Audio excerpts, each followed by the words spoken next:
Hello everyone, and welcome to my Opus 12 spoiler review. So, in the past couple of months, Square Enix have been showing off a few, I think we're at the point where I've seen 6 spoilers for Opus 12. And there are some interesting cards in there. There are some abilities that we haven't really seen before. There are some pretty standard ones as well, but they're still cool and unique cards. So I just figured as there's going to be a bit of a drought because they've just recently announced that I think it's November the 6th is the Opus 12 release date. So we're going to have a while. I mean, if you assume that after all this quarantine lockdown stuff has maybe finished, at least for us in the UK, you've then got 4 months to actually hopefully play with your Opus 11 cards. So we're kind of given that normal play time back. And then in November we'll be able to move on to Opus 12. So I want to talk a little bit, I'm going to introduce the cards first and read out their abilities, and then we'll have a section for each of the cards and cards they synergize well with. So the first card is Yuna. She is a 3 CP 7k water forward with the abilities of when Yuna enters the field, if a forward you controlled formed a party this turn, draw 2 cards. When Yuna forms a party and attacks, choose 1 forward. It loses 4,000 power for each attacking forward, and pay 0 colorless. Name 1 element other than light or dark. Yuna becomes the named element until the end of the turn. You can only use this ability once per turn. So, very powerful. Next is Amaterasu, who he will be a very powerful fire card. So it's a 3 CP fire summon. Choose 1 auto ability, cancel its effect. If the cancel auto ability triggered from a forward, deal that forward 8,000 damage. Also fantastic art. And we have our first true multicolor forward. So I'm probably going to butcher a lot of these names, but Celteus, I'm going to go with Celteus. It is a 4 CP 7k fire and ice forward. So the key here is that dual element forwards have to be paid with both elements. When Celteus enters the field, remove up to 5 fire forwards or 5 fire forwards or ice forwards in your break zone from the game. Then reveal the top 5 cards of your deck. Play 1 forward of cost equal to or less than the number of removed cards among them onto the field, and return the other cards to the bottom of your deck in any order. Quite a mouthful. And then Lani, again, fantastic art and really true to the original design of her as well. So she is a 4 CP fire 7k forward, so again a little bit under par, but when Lani enters the field, your opponent removes the top card of their deck from the game face down. You can look at it and or cast it at any time you could normally cast it. The cost for casting it is reduced by 2 and can be paid using CP of any element. She is an unprecedented card at this point. We don't have anything like her, so that's going to be fun to chat about. Emet-Selch, I'm going to go Selch. When Emet-Selch is chosen by your opponent's summons or abilities, remove Emet-Selch from the game. If you do so, play Emet-Selch onto the field at the end of the turn. Damage 5, when Emet-Selch enters the field, you may pay 1 ice. When you do so, select one of the 2 following actions. Choose 1 dull forward, break it, or choose 1 forward of cost 2 or less in your break zone, play it onto the field. He's a 4 CP ice forward of 9k power, so he's above curve, unlike some of the others. And finally Guluf, or Guluf, however you want to pronounce it. 3 CP 7k earth forward. During each attack phase, Guluf cannot be broken. Damage 3, when Guluf is put from the field into the break zone, you may search for 1 earth forward of cost 2 or less and play it onto the field. And he has an S, Unfaltering Volition. Just the S as well. Activate Guluf. Until the end of the turn, Guluf gains 10,000 power, and Guluf can attack once more this turn. You can only use this ability if Guluf has received damage this turn. There we have it. Right, let's get into the cards a bit deeper, shall we? So, first we have Yuna. So she is a very powerful card. So with her first ability, if 2 forwards formed a party and attacked, and for whatever reason one of them blocked, or one of them died, that other forward, provided it's on the field when Yuna enters the field, or rather when Yuna's ability goes to resolve, I believe, as it formed a party, past tense, it means that Yuna's ability will trigger, and she will end up drawing you 2 cards, which is really strong. But yeah, so Mime. Your party attack with Mime, you are getting a card out of it, but this can be used either with Yuna, so when you attack with Yuna, that would be a minus 8k to one of your opponent's forwards, but you'd also get a card from the Mime.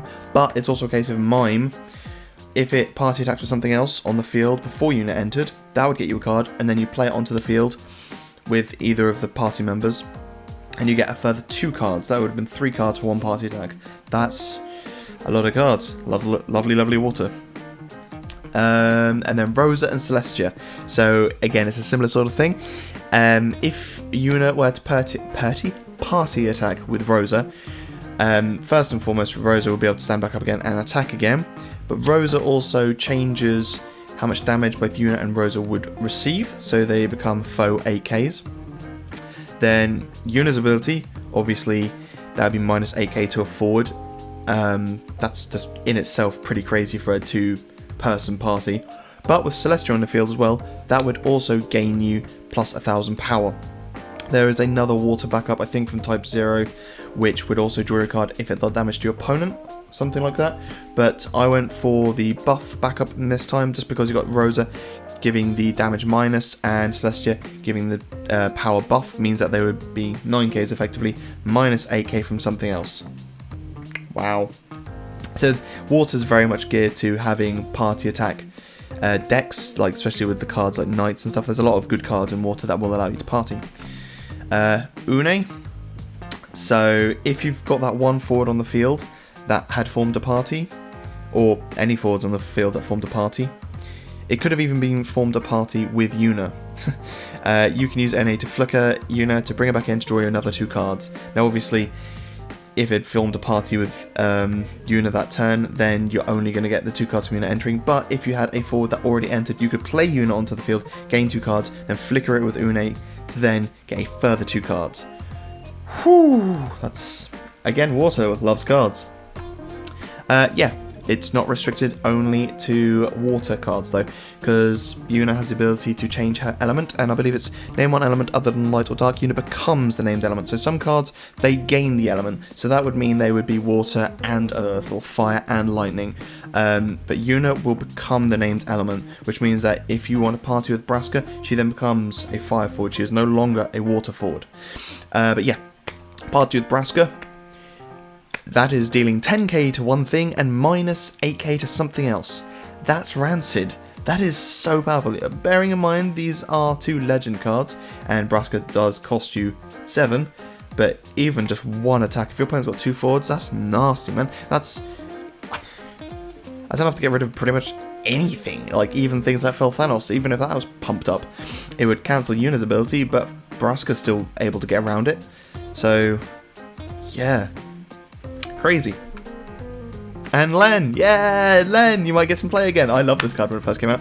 But if you party attack with Yuna and Len, you'd have Yuna's ability, which would minus 8k to something, and then Len's ability, which casts a summon just out of your deck. So let's go with 9. Well, there's Bahamut 0. There's just Bahamut. They're 9k, 9 CP fire summon. Just deal 10k to 2 different forwards and remove them if they break. I mean, there's Raiden, just remove one thing, break something else. There's a lot of good cards you could work this with. But yeah, being able to attack with Yuna and Len and minus 8k to something and cast a summon out of your deck, that's fun. Pain Riku, yeah, I mean, Yuna's a Gullwing, so having them part of the Gullwings trio, like properly Gullwings trio, and the fact that Yuna can become a wind forward means that she can party with either of these 2, which means that you've got 2 untargetable forwards attacking that will deal minus... Well, if she partied with all 3 of them, that would be minus 12k, which is just insane. Why you do that, I don't know, but that is horrendous to come up against. Rain, yay! So, you party attack with Rain and Yuna. Oh, she can't become a light card. Never mind. But even still, the card still... Realised my error there. But still, the point remains that you attack with Rain, that's minus 2k to all your opponent's forwards, and buffs all your guys. When if you're in a party attack or something, that would be minus 8k to something else. So that's a total of minus 10k something. That's still really good, even if they're not getting the party attack through. And Phoenix, yeah, just being able to bring her back is useful. Obviously, you probably want to try and gear it towards having a party attack just have happened, and then Phoenix her in to then gain the 2 cards, which reduces Phoenix cost by quite a large margin. But you also get the 8k on something as well, which is good. Melty Gemini, so stopping forwards from having their powers be buffed. That's really the only counter there is to, well, aside from making things untargetable, but only counter to power reduction. So having Melty Gemini, just a one-of, might really help you if you've got a deck kind of geared towards power reduction. Right, Amaterasu. So a lot of different elements have had kind of cancelling abilities. Generally it's water or wind, things with like Ishtola or Green Mage, stopping things like cancelling auto abilities, cancelling summons, cancelling action abilities, all these different wonderful abilities. But now Fire has it. Now last set, Fire got Ku Chaspal, I believe his name is, which stops damage from being reduced. Now you've got Amaterasu, which stops auto abilities, and if it comes from a forward, will deal it 8k. That's really strong. It's also interesting, well, it's good that they went for a summon that isn't Ifrita, or Bahamut, because Bahamut can be reduced in cost by Fang, and also can reactivate Meath, but then reactivate Muti. And obviously, if it were an Ifrit, it would work alongside Ifrita and some of the other Ifrit cards. But yeah, this is a card that works well against Braska's Final Aeon. Now, obviously, the 10k that, the 8k that Amaterasu would deal to Braska's Final Aeon wouldn't kill it. But there are ways to buff that damage, and there's plenty of ways to deal damage to Braska's Final Aeon, just chip damage without actually targeting him in fire, so like attacking with a ranger or something like that. Just deal 2k to all your opponent's forwards, and then if Braska's Final Aeon, and this is a key thing about Braska's Final Aeon, is that when Braska's Final Aeon attacks or is chosen by your opponent's summons or abilities, you aren't ever choosing Braska's Final Aeon, you're choosing his auto ability with Amaterasu. So if, let's say, you dealt some damage directly to Braska's Final Aeon, and he was going to be like, well, I'm going to deal 10k to something then. You can then cancel that auto ability with Amaterasu and then tack on a further 8k, and because you're dealing that 8k to Braska's Final Aeon, but you're not targeting him, you're targeting his auto ability, means that he will hopefully die, and his retaliation by being targeted disappears. So that's really, really useful for Fire to have. Fighting fire with fire. Right, so Muti, the fact that it can just search the card, obviously got something like SARS, which is in the X, but Muti being a 3 cost and with the potential to reactivate just makes it a bit more desirable. But yeah, searching for this card when you need it will be very useful. If you know your opponent's got a Shantoto in hand, then be able to get Amaterasu will be very useful. Terra. So you cancel an auto ability. If it's a forward, you deal at 8k. If Terra's there, that also means you get to deal 2k to something. And even if the auto ability isn't from a forward, Terra will still be able to deal 2k to a forward that your opponent has, which might swing it for you. Iodolus. So I love Iodolus. I think he's a fantastic card, but I've used him in multiple decks, many decks. But having Amaterasu just slipped in your break zone, your opponent doesn't remember it's there, doesn't even know it's there, and then they cast, or they just really heavily invest into an auto ability, and you're like, Iodolus, cancel it, deal 8k something. That can really take them by surprise, and fire and water go well together anyway, but just having that kind of hidden in your break zone that your opponent won't expect it. Obviously, Amaterasu will then be removed from the game, but having that kind of clutch is still really, really useful. Black Mage, so being able to cast Amaterasu from your hand and then getting it to just come back. Kind of similar to Iodolus, I guess, but you know, you wouldn't. Your chance are you won't be casting it twice, but well, hopefully not twice on the same forward, because that would be. I mean, I guess could you do that with something like Noctis? Maybe, I don't know. I don't have the card to hand, but you get my point, is that you get to sacrifice the Black Mage and pay 3 for Amaterasu, but get to keep Amaterasu in hand, and it's probably the sort of card you do want to keep in your hand, because being able to cancel auto abilities, I mean, so many cards have auto abilities, and so many of them are so strong, so being able to just have that answer whenever you need it will be very useful. Right, Celteus. So again, as mentioned earlier, she is the first, or revealed, dual colour card, true dual colour, and you have to pay with both fire and ice to be able to play her onto the field. If you discard her, she also becomes CP of either one element. You can't have like going with 1 fire and 1 ice. No, it's 2 fire or 2 ice. Yes, so she's got a bit of a janky text, but basically you can reveal as up to 5 ice and or 5 forwards from your break zone, and then you can play something. Is it? Yeah, then you reveal top 5 cards. If you have a forward, is the element restricted on the forward? No, so the actual forward that played from your deck isn't restricted by element. Not that you would be in a, well, you might be in a tripod deck, but I probably wouldn't recommend it if you're running Celteus.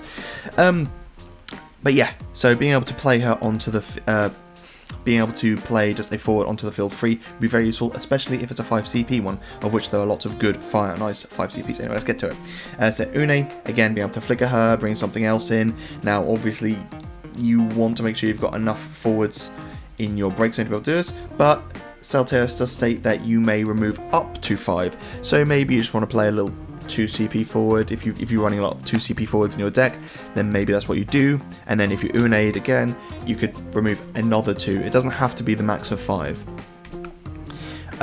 Aegis and Sol, so this would require you to have Sol in hand, but if Celteus revealed Aegis, you could then play that to then play the Sol out of hand, and Fire and Ice do go very well together.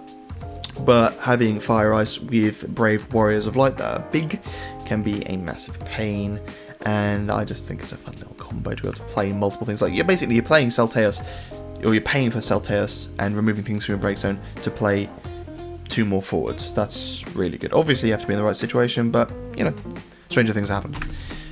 Shadow, so being able to play Shadow onto the field to then reveal more cards and hopefully play a 2 CP backup from your hand would be super cool. Orphan. So yeah, Orphan, you bring him onto the field, adds a couple of adds Doom counters, you go to attack step, adds Doom counters, you could combo this with Une, you can just do this with Orphan anyway, but bringing Celteus and Orphan onto the field at the same time, that's already pretty imposing. But then if you can then afford to flicker Orphan to then add 3 more, add a 3rd set of Doom counters onto your opponents, that means next time Orphan triggers, broken. King of Eblan and Queen of Eblan. These cards are awful, but, well, I like them kind of, because you play King of Eblan, you get to bring Queen of Eblan straight onto the field from your deck. I believe it's from your deck, right? Yeah, search and play onto the field.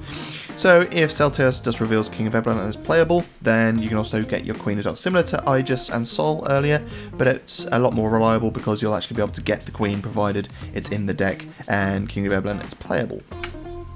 Kadaj. The way I said it is like, Kadaj!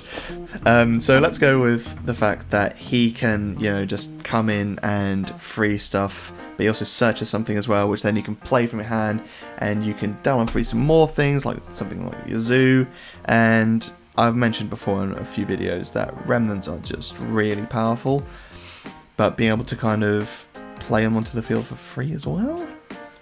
That's mean. Especially in Fire and Ice as well. You get something like Last One in there, then your opponent's just kind of screwed. And Class 2nd Moogle. You can be a mono fire and just have Celteus, because when Celteus enters the field... Oh no, sorry, it doesn't actually stay on the card, but I believe...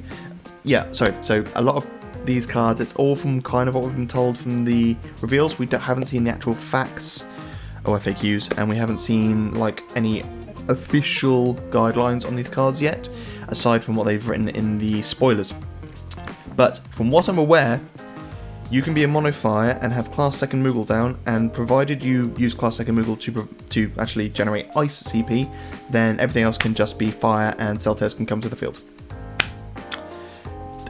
This makes me wonder if, and hopefully when, will we see kind of backwards compatible multi-element backups. So will we see an ice backup that can generate fire, or will they just be different elements altogether, like a fire backup that can generate wind, or something like that?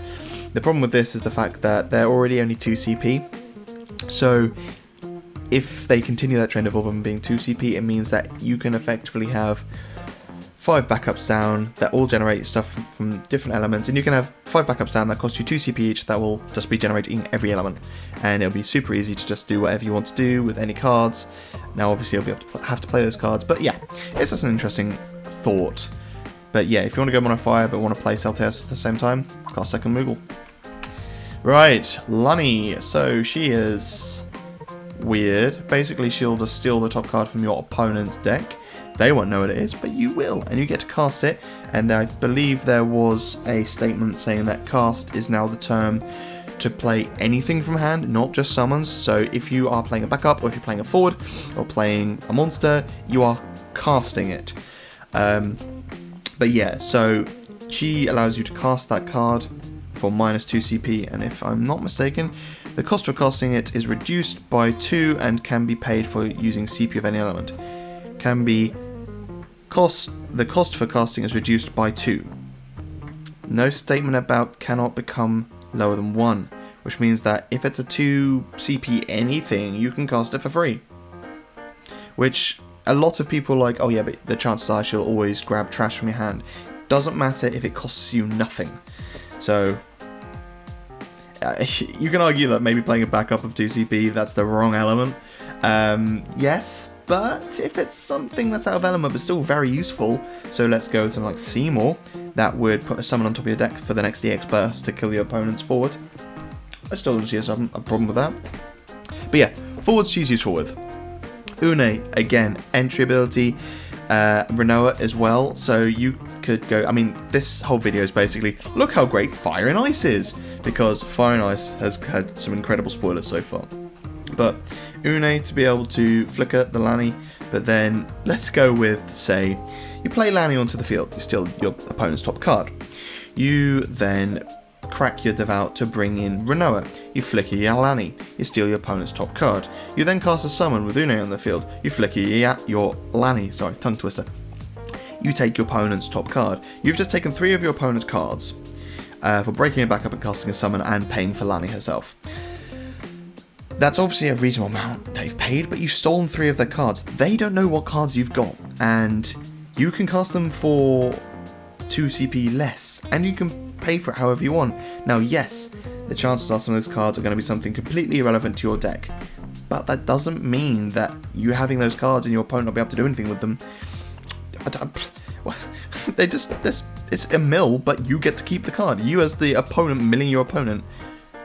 You as the player milling your opponent, get to keep the milled cards? That's really strong. And potentially play them as well.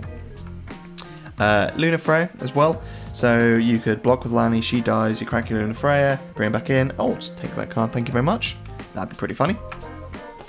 Celteus. So, you play Celteus, and you get rid of 4 fire forwards from your break zone, reveal the top 5 cards. Oh look, there's Lani. Let's bring her in. It's great.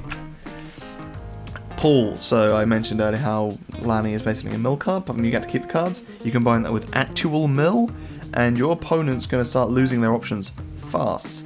I mean, there's a lot of good mill cards out there. Paul is probably one of the strongest though, but maybe a couple of the backup ones that make your opponent mill as well. And you've got a lot of, or you've got Archangel, which could deal 2 points of damage on attack to your opponent. That, I don't want to call it mill, but you're again reducing your opponent's options. So you could have some horrible kind of aggro, fire, wind, mill, stealing your cards style of deck. That's just funny. And Bwagi, because she's a headhunter. So she will gain plus 2,000 power whenever Bwagi attacks. I think it's one Bwagi. Yeah, one Bwagi attacks. This also applies to the other headhunters as well. Anything that applies to headhunters applies to Lani, which is pretty cool because I think they're fire and earth. So the 2 fire ones can apply to her as well. Amaterasu. So he's weird because obviously he's above curve, which isn't that unusual for well, forwards these days, power creep and all that, but the drawback is meant to be that, oh, if he gets targeted by anything, then he just goes, no, and then comes back at the end of the turn. But that is also a form of protection. The way I see this card is that it is a kind of weird tax card, similar to the 7-cost Arden card. So you can break something. If you do, then Arden can't block. Similar sort of thing with MS Elch. If you target him with anything, that means your opponent has to use something to hit him with. Now, unless it's just a pay nothing ability that doesn't require dulls, so something along the lines of Momody, they're having to pay even 1 to get rid of him. Now, obviously, he then won't be able to block, but he can re-enter the field, and if you're on 5 damage, then he can break a dull forward or just bring in a 2-cost. You still have to pay the 1, but that's still really good. So, you could argue that the tax goes both ways in that regard. They have to pay the tax to get rid of him, but you get to pay a tax to get him have something good. So yeah, bring in Renoa, especially if you've got a very good themed 8 deck going, and being able to recur Renoa all the time. If you're on 5 damage and Emmett Selk keeps on disappearing but coming back, and Renoa keeps on dying, she's just going to keep on coming back and keep on doing her stuff. You can do that with the 2 CP Squall as well, with Renoa on the field. Ugh. So, Kadaj and Yazoo, as mentioned earlier, I love the Remnants and I think they're disgusting, but if you've got Kadaj on the field already, and just being able to bring Yazoo back in, that is dulling and freezing a character every single time they enter the field. And not to mention the fact that when Yazoo dies, choose one character opponent controls, dull it. Yeesh. Babblers and Shiva, so you can have a little Shiva themed deck. I used to have a few of these, I really enjoy them actually, but being able to bring Babblers back to keep searching your Shivas, generally you'll have a fair amount of Shivas if you are running that particular Shiva. Shiva, yeah. But yeah, so being able to bring Babblers back after she's recurred or searched you a Shiva would be useful, a pain for your opponent to deal with, and only powers up the Shiva. White Tiger Lassie Kunmi, so putting it into the break zone to make your opponent's summons cost more is very useful, and kind of fits the theme of tax as well with Emmett Selk and probably other things like Garland. But yeah, the fact you can recur that back onto the field and just have that protection still sitting there is really useful. There we go. Morrow. So Emmett Selk is not restricted on the forward he can bring in. Yeah, when Emmett Selk enters the field, you may pay 1 ice. When you do so, select one of the 2 following actions. Choose 1 dull forward, break it, which is also just really broken anyway. Well, it's not broken, but it costs, I mean, that's really good.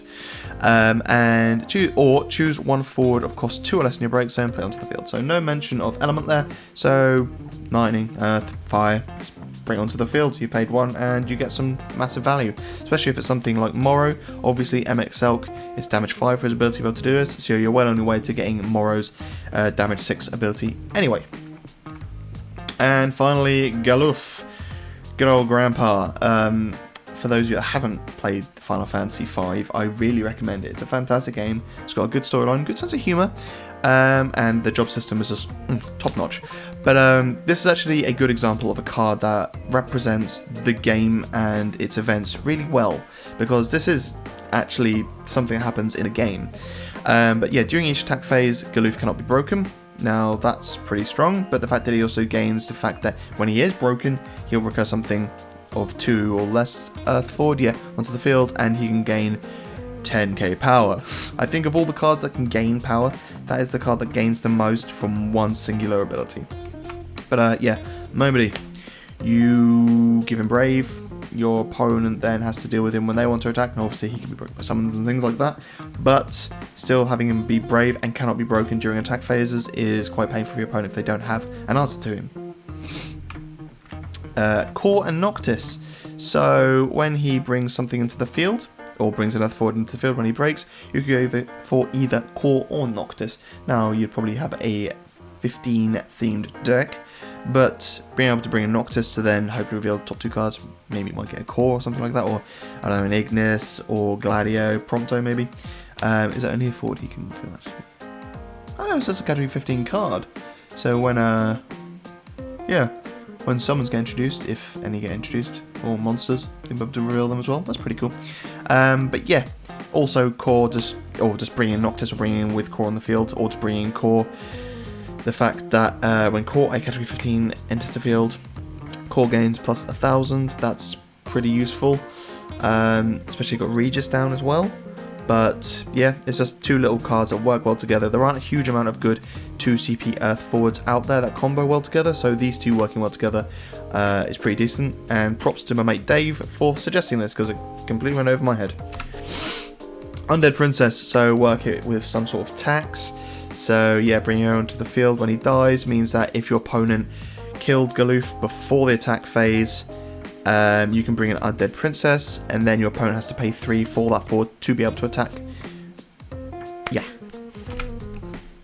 Pugilist, because I love standard units and pugilists. There's not much more to say there, just there's a fair amount of 2 CP Earth standard units, and Pugilist is one of them, and he can get pretty big pretty quick. Yeah. Kusith. So, he will be kind of awkward for your opponent to get rid of anyway, so if you can play him back onto the field, that's decent. But being able to use his Unfaltering Volition twice would be even funnier. Let's just casually give Galoof plus 20k power to become 27,000. I mean, that would cost you the S for Galoof, casting Kusith, and the S again. So realistically, it's costing you a card from hand, and then the Kusith from hand, and 2 CP to cast the Kusith, to be able to gain 20k power and attack twice. Just keep doing that. And there we go, ladies and gentlemen. Yeah, I really like the look of these cards. I think there's some silly cards there, but they look fun. I haven't seen anything that's really broken yet. I don't doubt I've probably missed out some very obvious. Oh yeah, with Galoof, obviously, yes, he can bring in Kryl or Krill, however you pronounce it. That's kind of the point. That's what I was referring to when I mentioned I was a good representative of the actual game. But yeah, I just skipped that because I thought it was a little too obvious. But yeah, let me know what you guys thought of all these spoiled cards in the comments below. Don't forget to like and subscribe. It really means a lot. Like, it genuinely means a lot to me. I know a lot of people go on YouTube, all these YouTubers are like, oh, like and subscribe guys, it means a lot to me, but it genuinely does mean a lot to me. It really helps me make these videos, and yeah, what more is there to say? See you next video.